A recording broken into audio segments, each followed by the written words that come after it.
Good afternoon, everyone. So good to have everybody here. Thank you for joining us for our virtual Rebel Recharge lecture. We're pleased so many have chosen to be with us today and have shifted our traditional face-to-face programming format to a virtual format in an effort to continue and inform and engage our alumni community in these current times. My name is Stacy Purcell. I'm the president of the UNLV Alumni Association, and it is my honor to personally welcome each of you here today. I would also like to give special recognition and welcome to Blake Douglas, our interim Associate Vice President for Alumni Engagement and our Executive Director of the UNLV Alumni Association. In addition, I would like to thank Renee Rivera-Gelfi, our coordinator for programs and events, for producing today's virtual lecture. Our next virtual Rebel Recharge is scheduled for Friday, September 11th, and the topic is Spiritual Leadership in the Workplace, presented by Associate Professor Dr. Anthony Gatling from the College of Hospitality. Please visit our website, engageunlv/events, for information on upcoming topics. Our goal is to continue to grow this program and create opportunities to engage with our alumni, faculty, staff, students, and community leaders and members. And now it's my pleasure to introduce our speaker for today's program, Dr. Brett Abarbanel, Director of Research at the UNLV International Gaming Institute and Research. She has also been, she is a research affiliate at the University of Sydney. And most recently, she had a joint appointment as the head of social and recreational gambling at the UCLA Gambling Studies program. Dr. Abarbanel has expertise in global gaming and social science applications, and her research covers internet gambling policy and behavior, esports and gambling, operations and technology use, and also responsible gambling and community relations. She was recently honored by the Global Gaming Expo and the Innovation Group with their 2015 Emerging Leader Award, and was named to the 2016 Global Gaming Business 40 Under 40 list. We are excited that she's here with us today to share her passion and perspective for Is It Gambling? The Role of Chance in Games. Please join me in welcoming Dr. Brett Abarbanel. Thank you so much, Stacy. It's wonderful to be here this afternoon. Thank you to everybody who is joining us. I would especially like to thank the many family members that I see in our list of attendees here. My family does not often get to see me give talks like these, so it's a wonderful opportunity as a perhaps silver lining of all of us staying at home during the pandemic that I was able to share this link and have them see this presentation today. This presentation is one that I've given before in a few different situations. Usually I give it to a gambling related audience, whether that's gambling researchers or gambling regulators or gambling industry folks. And usually has a lot of information on all the different ways in which gambling themes exist in games. So what I've done today, because obviously this is a much broader audience, we have the Alumni Association here, and while UNLV certainly has a specialty in gambling research and gambling education, we also have many other really wonderful schools and disciplines that we touch on. So what I've done with this presentation is made it quite a bit broader. There's some content on what these themes look like, but I'm also really, the goal here is just to make you think. When we think about gambling, we think about many different things. And as a result, I really want you to think about what it is that might constitute gambling, not just in a place like Las Vegas, but also in our everyday lives and just in the way that people conduct their lives in general. So if we look at this picture here.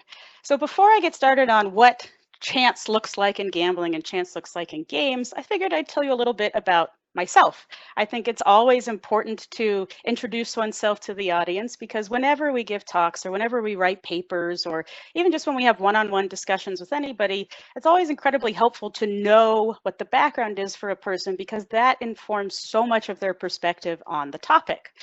So Stacy kindly gave me an introduction on some of my educational achievements. I'm from Del Mar, California. It is a small little beach city in Southern California. Our population is about 4,500. If I've got that wrong, I'm sure my father will update that in the chat box for everybody. And it's also home to the Del Mar Thoroughbred Club, which you see here in the picture. The Thoroughbred Club is a huge horse race track. It's also used for the fairgrounds, for summer county fair, and it takes up about a quarter to a third of the land that Del Mar actually sits on. So it's always a huge presence for somebody who grows up in Del Mar, whether that's an interest in a future in gambling research or just an annoyance because it causes traffic for about 6 to 12 weeks out of the year. I went off to school after I finished high school. I went off to school in New England, where I ended up majoring in statistics. Eventually, I found an advisor there who would support my senior project on horse racing event prediction models.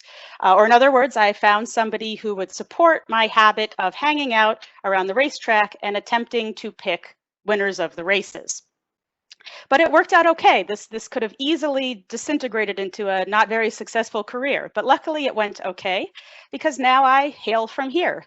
I came to Las Vegas for reasons that parents really usually tell their children not to do. I followed a guy to Las Vegas, and I thought I could be a really successful poker player.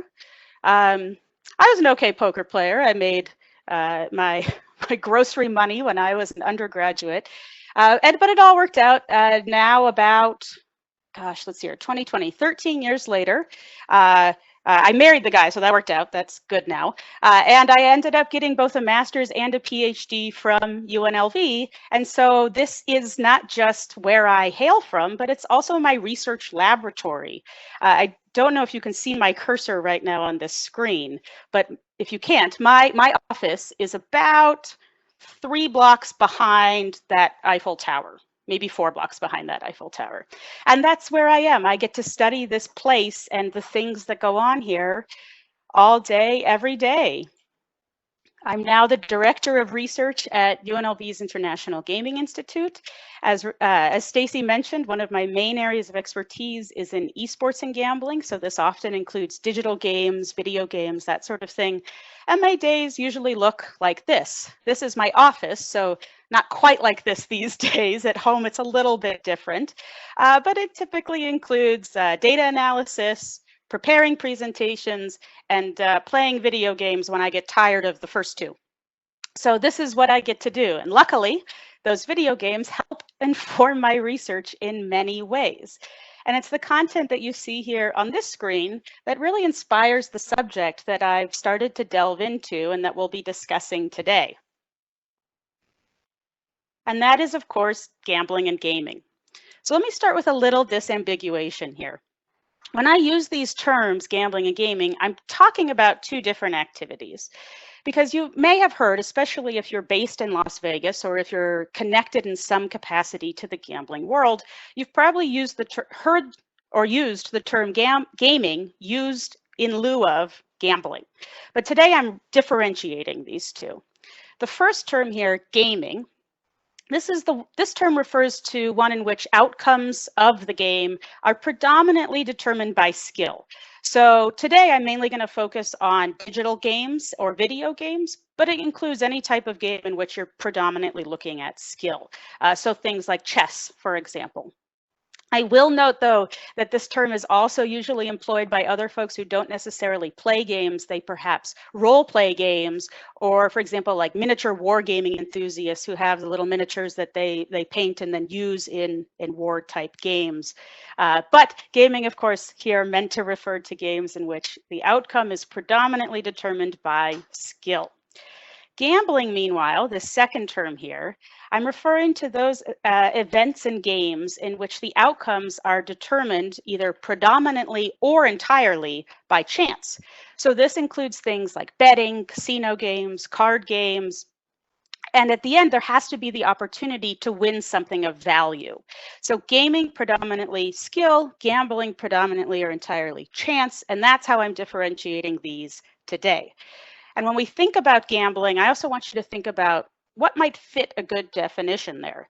When I give this talk in person and actually get to interact with the audience, I usually have the audience tell me how they would define gambling. And usually the answer ranges anything from rolling dice or playing a slot machine to opportunity to win money, betting on a coin flip, those sorts of things. But if we're going to think broadly here, and we should, because here we're supposed to be talking about what is gambling and where chance is involved here, I want you to think of a definition a little bit broader than that.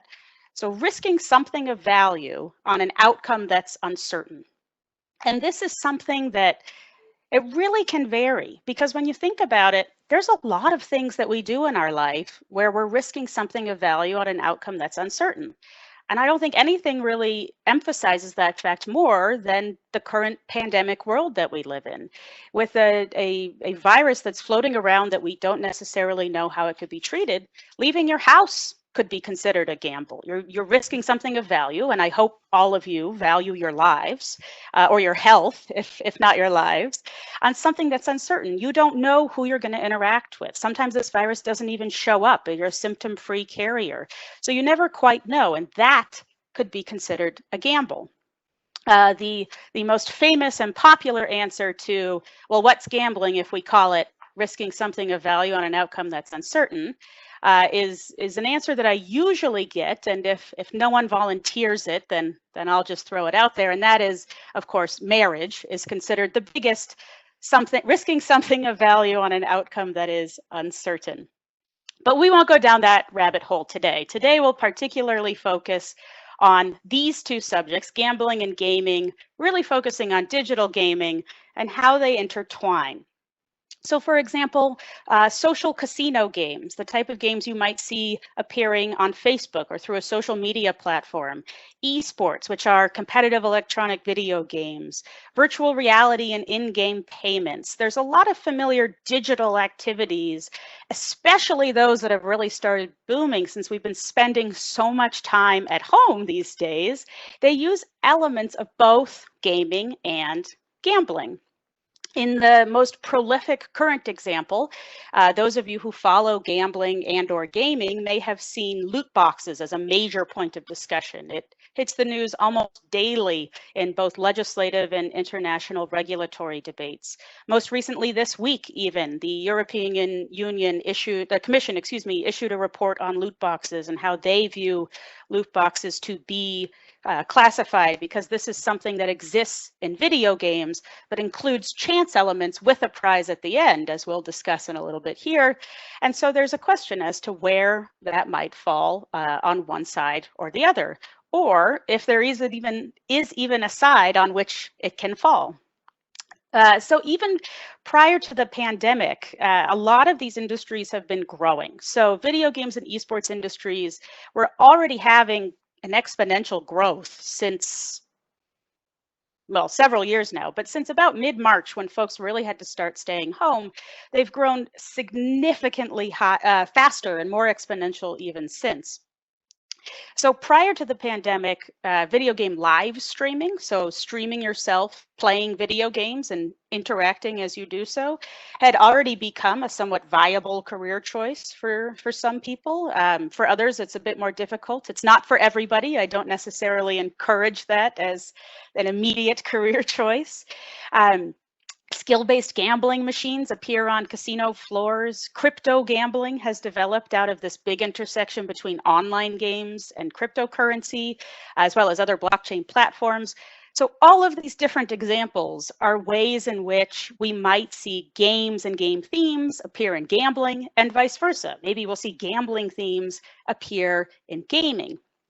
And the contemporary use of gaming as a vehicle for gambling is a somewhat recent development, maybe in the last decade, decade and a half, maybe 2 decades. And when we combine that with this ever increasing mainstream acceptance of gaming as a pastime, especially now during the pandemic, we really need to start thinking about what it is that constitutes gambling. How do you define gambling? And why do you define it in that way? So the first and usually most helpful way to think about how we might define gambling is to think of it from a legal perspective, because that's what ends up driving so many of these discussions. Sometimes it doesn't matter what we think is or isn't gambling because the law defines it in a specific way, and therefore, no matter what I think or you think or somebody else thinks, it all still has to fit underneath this component. So typically, a legal definition of gambling constitutes 3 parts. The first part is the cost to participate. The legal term that you usually see for this is consideration. So this usually has to be defined as something of money's worth. You can't risk something, so think about that definition of gambling, risking something on value, on an outcome that's uncertain. That risk, this cost to participate, has to be of money's worth, typically, to be considered gambling. And that, of course, depends on where you are around the world, because different jurisdictions might define this cost to participate differently. The second element of this is chance or randomness. So let's think on this one again for a moment, right? Because chance is not something that's exclusive to legal gambling activities. It's also present in so many of the things that we do every day in our lives. And it's been present in games, and not just gambling games, for almost as long as those games have existed. If you think about the common die that we use when we play gambling games, well, those dice, have pips on them instead of numbers because the dice themselves predate the Arabic numbering system. And so this is something we've been rolling these dice as part of our gambling practice or games practice for thousands and thousands of years. But think about more modern, the card games you may have played growing up, for example, gin rummy or hearts or even solitaire.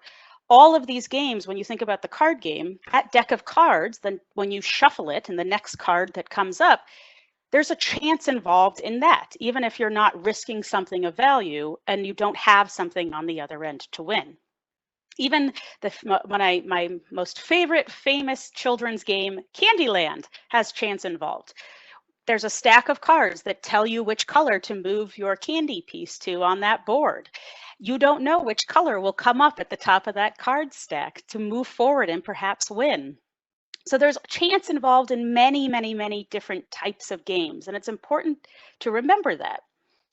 So the third element of gambling definitions, when we think about this from a legal perspective especially, is the prize. You have to be able to win something, usually again, value or of money's worth, to have this be part of a legal definition of gambling. And you may notice, that this slide sure looks a lot like the cost to participate slide because it's pretty similar.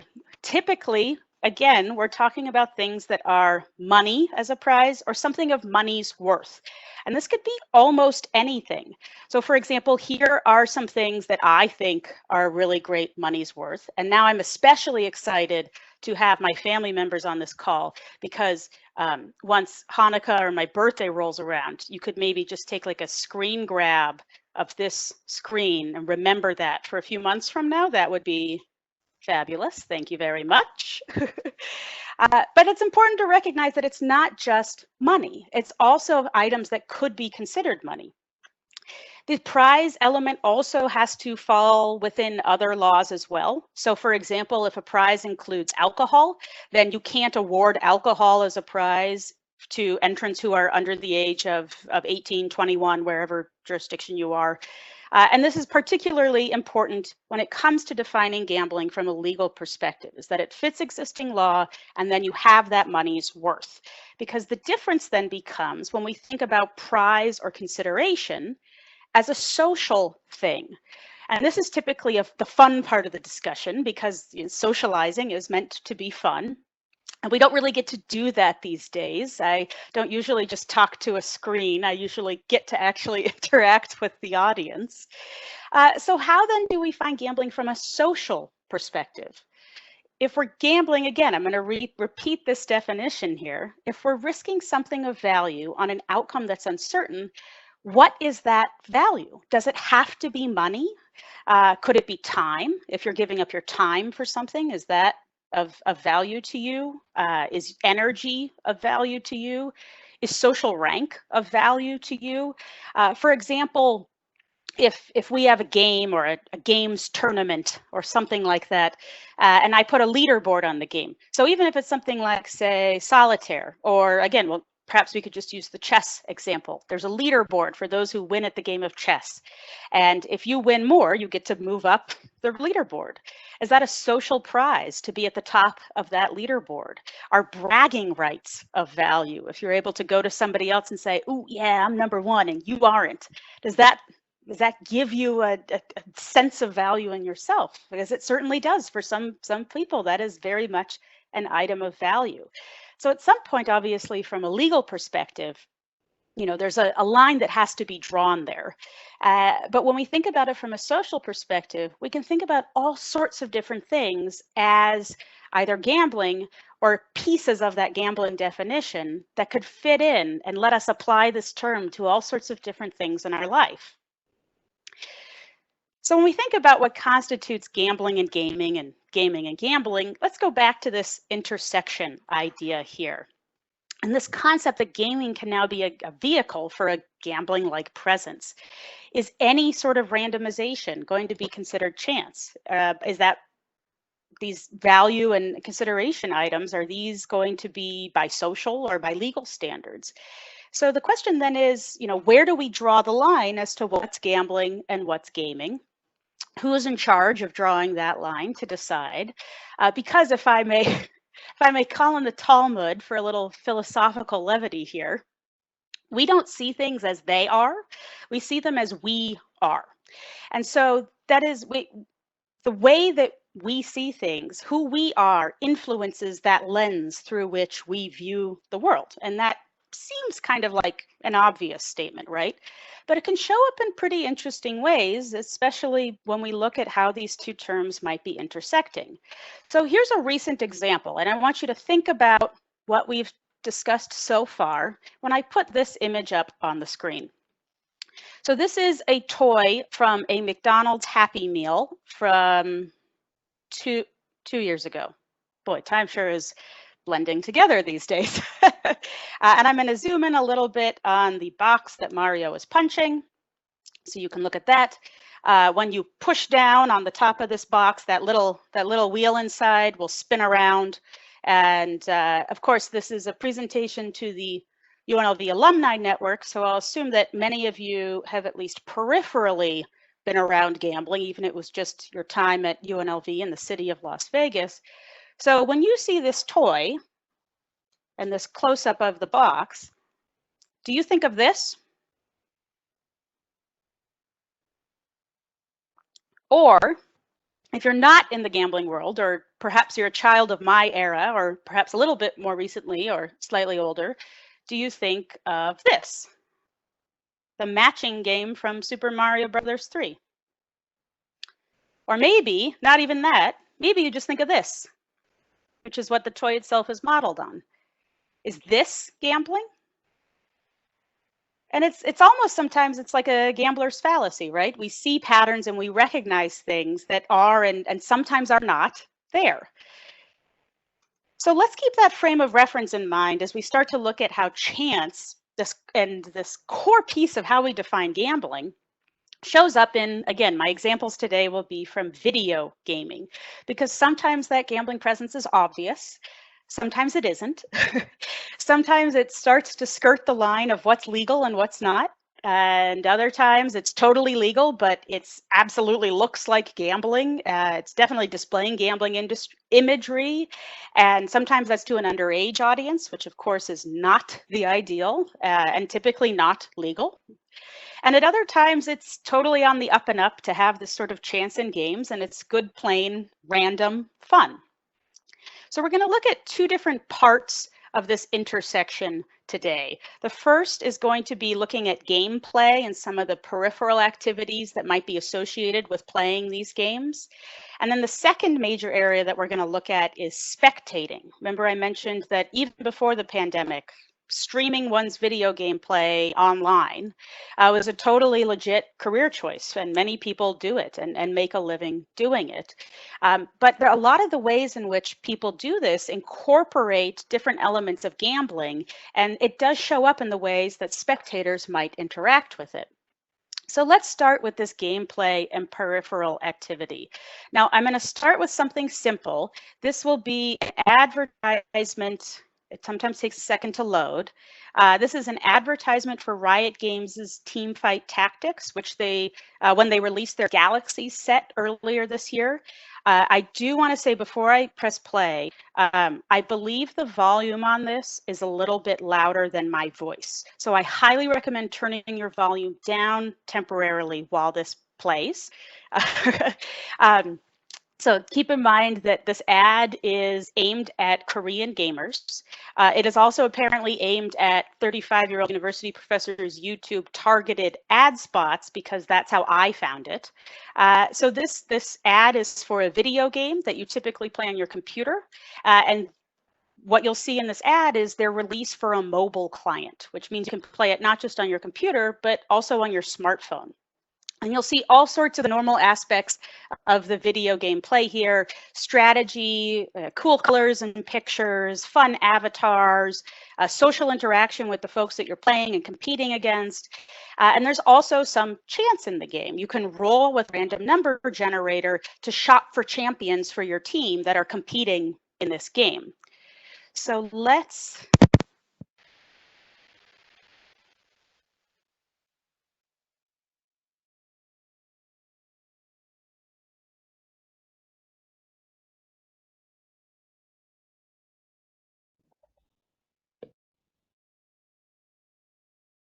갤럭시 부동동자 TFT 모바일 부동동자 갤럭시 부동동자 부더러져 허우와 날라다타 여기 갤럭시 너희가 갤럭시다 너의 두뇌 그래서 타지 않아. So when we think about this random number generator, that usually wouldn't necessarily just constitute gambling, but it depends. It depends on how you define gambling. So check out what happens a little bit later here in this advertisement, because they have decided, should be just a second here,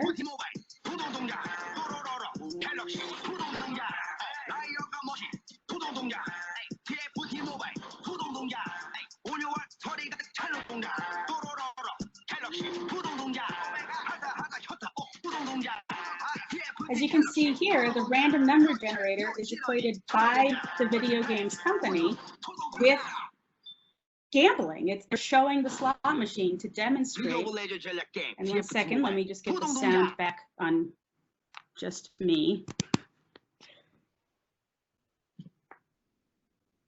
All right. Am I back with sound? Somebody type in the chat if you can't hear me.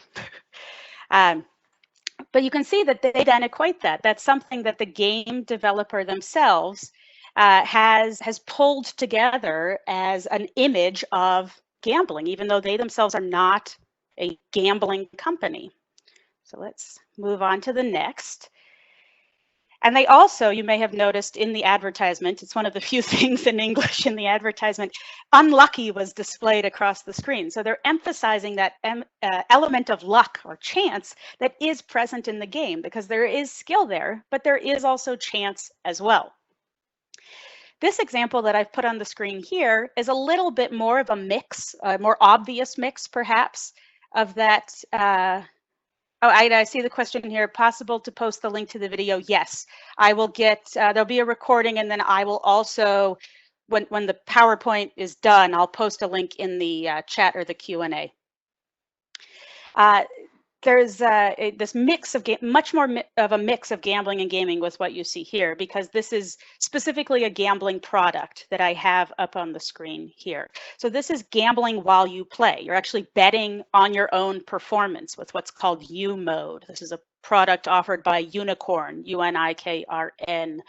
And it might seem like an obvious statement, but competition is actually one of the primary motivations for video game play. When we look at some of the research involved in why people play games, especially with video games, competition regularly ranks in the top 1 or 2 spots with that. So here, as you can see on the screen, there's different odds and how those are presented, different markets, and that's mainly because they're different games. And the way that the bets are described here makes it obvious that they're not just creating a gambling product, they're specifically catering to the intersection of gamers who gamble. So for example, you can see underneath the Play Now tabs, rule the Summoner's Rift. This is a phrase that's specific to gameplay in League of Legends. Survive the Storm. That's a phrase that is specific to the gameplay of Fortnite. And so these elements, you can see the available markets, these are very different from what one might see in sports betting, and they're tied very much to gaming gameplay. And so this intersection starts to come together a little bit more. Click through.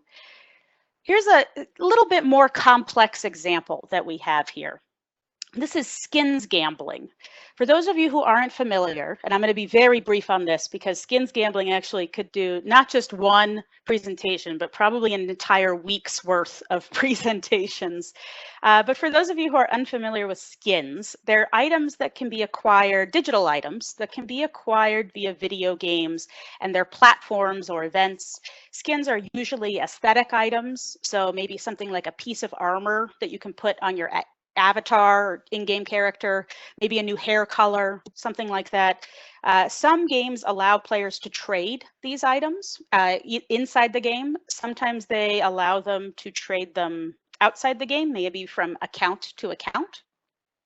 And since early on in human development, human beings discovered that bartering can lead to exchange for cash value. Buying and selling platforms soon followed this ability to trade on trading platforms. And of course, once you could buy and sell skins, gambling platforms soon followed, as again is the tradition of human beings to move things into cash value and then risk those cash value items on an outcome that is uncertain. So here's one example of one site that allows gambling with skins as currency. It's called CSGO Fast. And what you're seeing here is not the whole site. This is just the menu that's pulled off the left-hand side of the page. And again, you can see that the way that it's been designed is they know that they're catering to gamblers who are at least in some capacity interested in video games. So as you can see on the menu, the games are classified into categories that match terminology in video games, rather than categories that match gambling. So I'm going to zoom in a little bit on some of these. So with these games, you can see Baccarat, crash betting is where you try and stop an item before, or stop a line before it crashes down to the bottom. And so these games, they're bets against the house, if you will. They'd be similar to, say, playing Baccarat at a casino on the Las Vegas Strip. The games that you're playing here are house-banked games. But as they're defined here, as you can see on the left-hand side, they're being called PvE, which again is a term usually common to the games world, not the gambling world, and stands for player versus environment. It's usually used to describe games in which you're not playing against other individuals, but you're playing against maybe a computer-generated avatar or the environment in which you exist. So these games are being defined in a very gambling games are being defined in a very games-focused way. See a similar thing here with PvP. Again, so we might think of these as games in which you're playing against other players. So perhaps something like poker or parimutuel bets like you might see in the US on horse racing.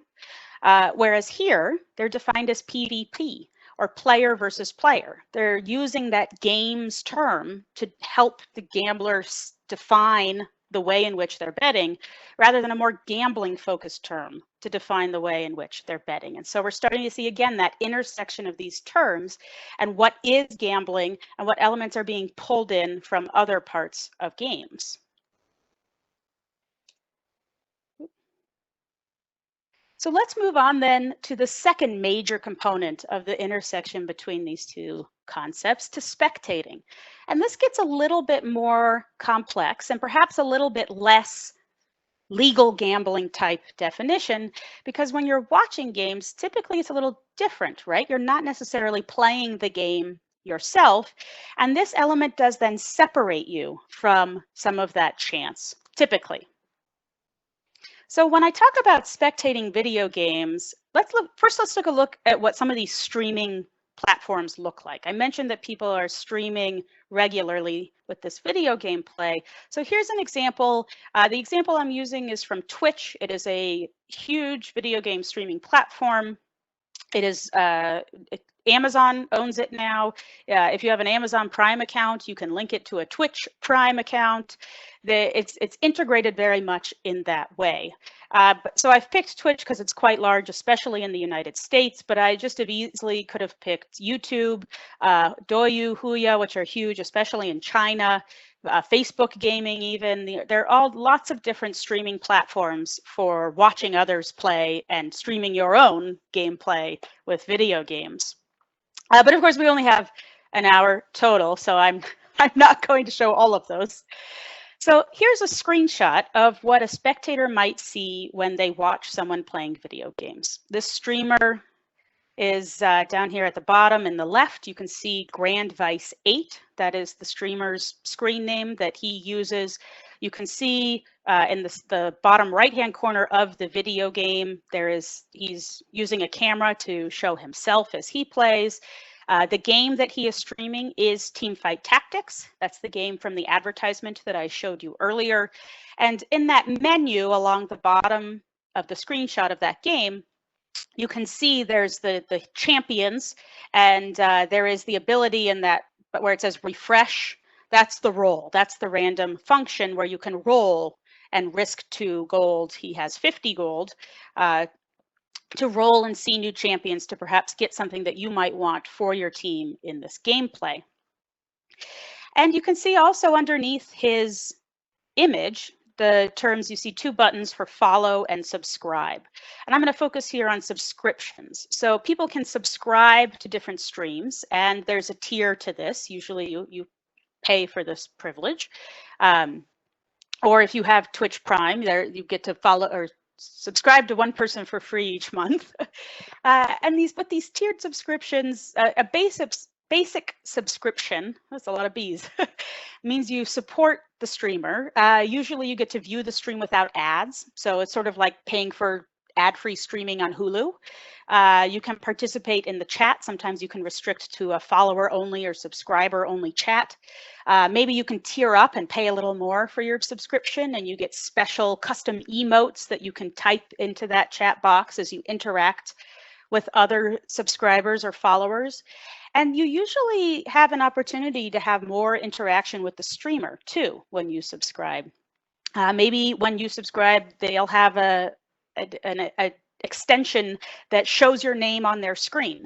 And so when you pay it's about $5 a month to subscribe, your name appears and they say, oh, thank you so much, Abarbanel, for supporting my stream or subscribing to my stream.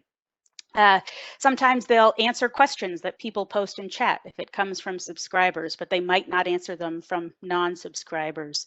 And this interaction really develops significantly. Often streamers will have quite a relationship with the people who spend lots of time with them. They often will spend, let's say, 6 to 12 hours is not an abnormal length for a stream time with these sorts of things. So these interactions can start to include things like challenges.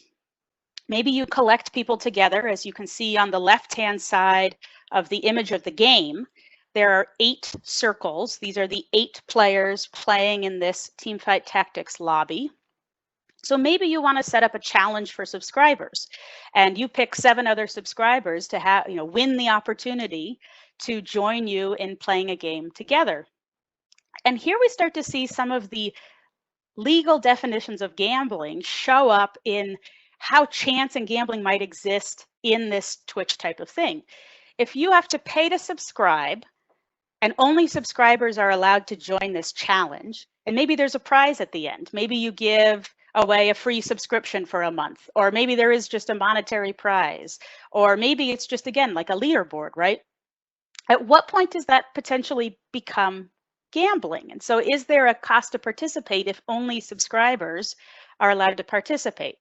So to translate that a little bit to perhaps more familiar examples, I'm wondering if perhaps anybody on this session has played the McDonald's Monopoly game, or right now there's a Starbucks summer game going on with entries.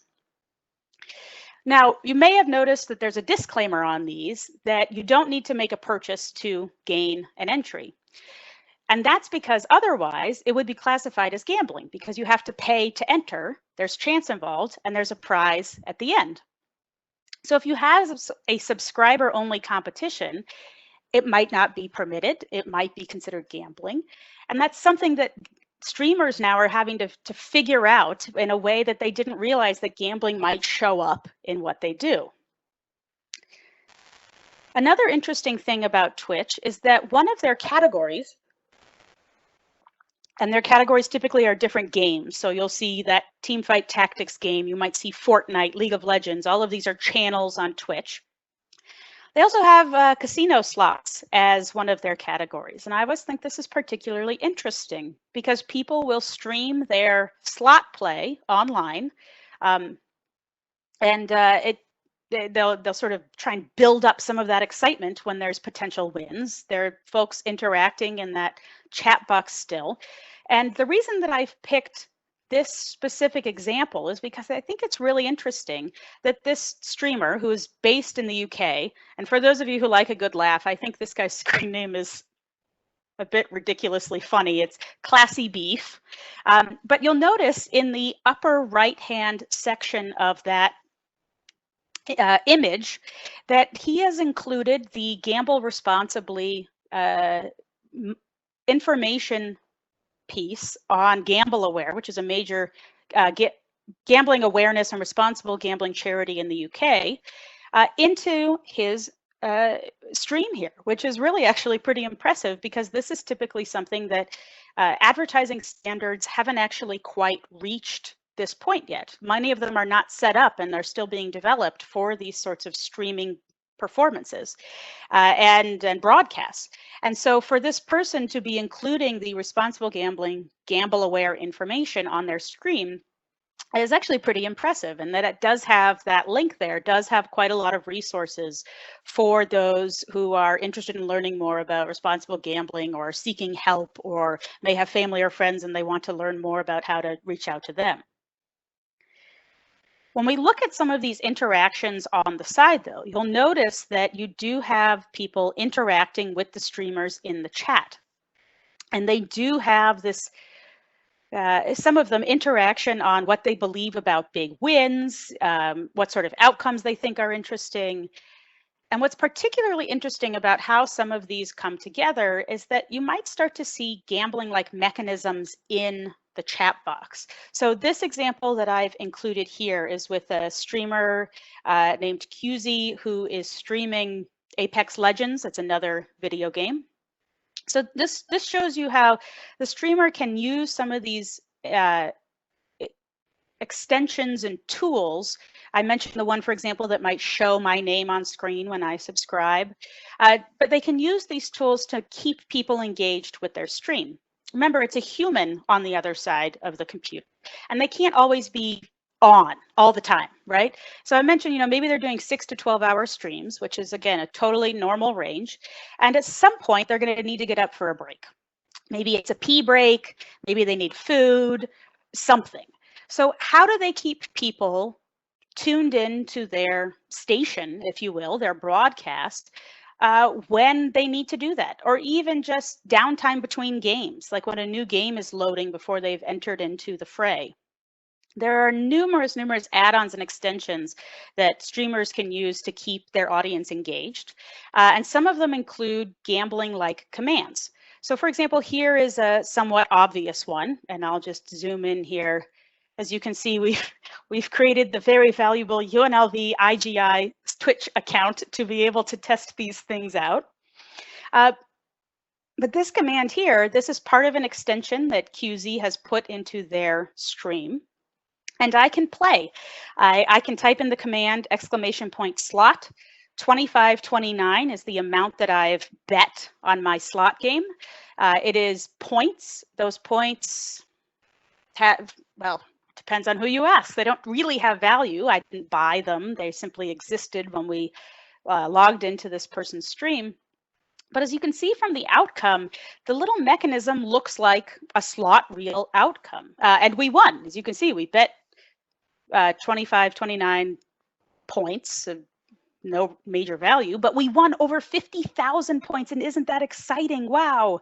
And as you can see here, we see the little emotes with the vertical lines between them. That's set up to mimic what a slot machine looks like. So these points, they don't have monetary value, but they could be worth something socially. Those who have more points could be moving up in a leaderboard. You may be able to use these otherwise useless Twitch points to, you can decide on the next song in a stream, you can interact with other things, and that this all then starts to come together. Yes, I'm looking, we have a mention in the chat here. Now Twitch also has the channel point feature for how long you're watching to get emotes and without being a subscriber. And it's true that all of this potentially gambling, but again, it's this sort of how do we think about that? So thank you, Marina. Marina Turner, if you see it all in the chat.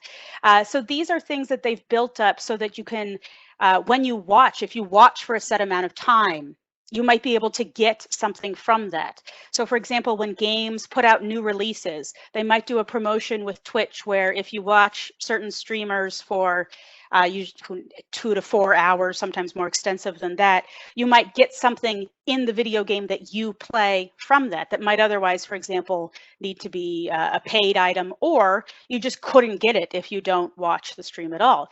So then again, when we think about what is value, is time of value. If you have to spend these 2 hours watching the stream to get that item, it starts to make us think a little bit about what might come into play when we think about it, either socially or legally.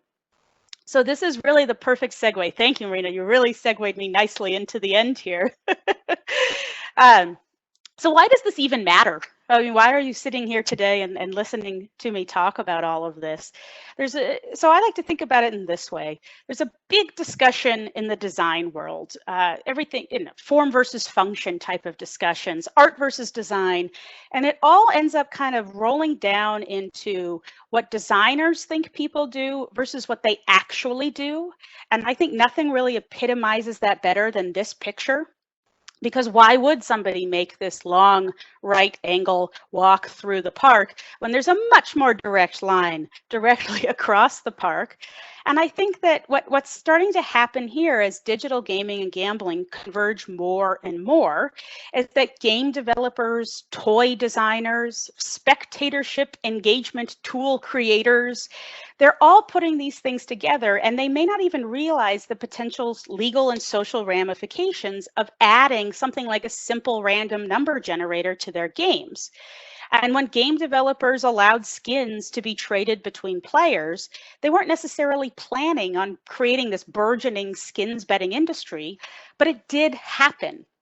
And so how we define gambling now starts to come into play. After all, human beings do take risks in their lives, but at the same time, risky behavior has the potential to lead to problematic behavior. And so there's points at which we need to be cautious about where we're introducing all of this risk. And sometimes it's hard to tell where that's existing. With gambling, I can't invoke the now immortal words of Supreme Court Justice Potter Stewart. I shall not today attempt to further define the kinds of materials, but I know it when I see it. And so we come back to the original question here. Is it gambling? Are some of these things that we saw on screen, are they gambling? And in some cases, the answer is yes. And in some cases, the answer is, gosh, I don't know. Perhaps more importantly here, though, is not just the legal use of the term or the social use of the term, but how that definition of gambling matters for your use and how you view the world that we live in.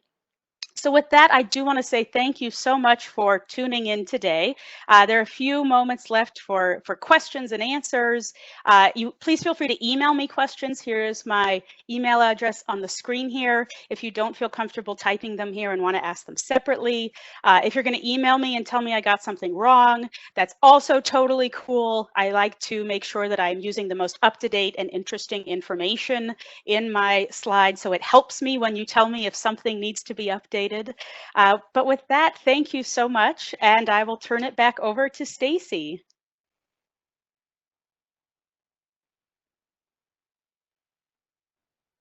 Thank you so much, Dr. Abarbanel. I want to apologize to your family. I see you have a fan club. Boy, but I was trying to give you a different name in the beginning.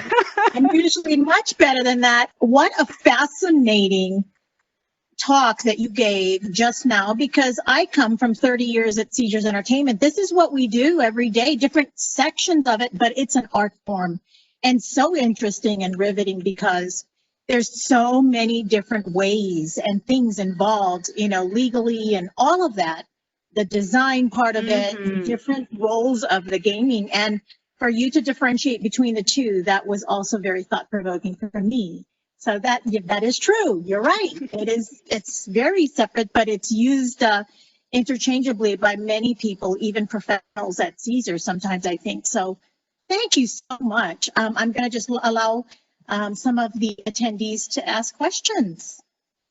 Yep, and I'm going to drop this YouTube link that I'm putting in the, oh, is this not working? Send, hold on, maybe I can put it in the chat. The link to that YouTube video. I saw the comment that it was glitchy for some folks. So let me just add this here. Okay, that works. All right. Yes. Are there any final thoughts, questions? Family members want to do a shout out? Anyone?